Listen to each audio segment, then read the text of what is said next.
ว้นสวยงามผ่านภูเขาแห่งนี้ภูเขาแห่งนี้ถ้าเข้าผ่านไปนี่จะเป็นแขวงเวียงจันทน์อันนี้จะเป็นบ้านญาติโยมของ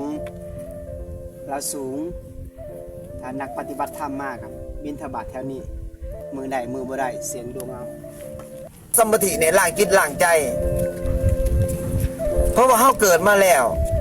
เฮาอยู่สัวข้าวหน้าอยู่บ่ฮอด100 ปีนี่เป็นเศรษฐีอยู่เมืองคนแต่เป็นคนจนอยู่เมืองผีล้านปีเฮาบ่ได้เกิดเฮาทุกข์ทรมานซำใดอ่ะคือเฮาบ่เห็นน่ะอยู่ในผีภาษานี่เปรียบเสมือนอยู่ตอนนี้ผีภาษาเนี่ยว่างเปล่าว่างเวเงียบเหงาแต่เข้าไปบ้านคนเนี่ยโอ้ยเสียงร้องรำทำเพลงมีแต่ความสุขความนี่อันนี้คือของธรรมชาติของโลกกะแมนแต่ว่าคนเฮาขาดสติกันแทบ90%เลย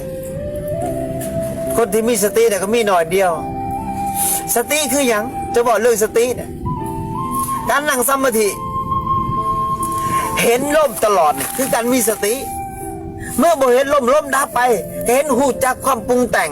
ก็นั่นคือมีสติ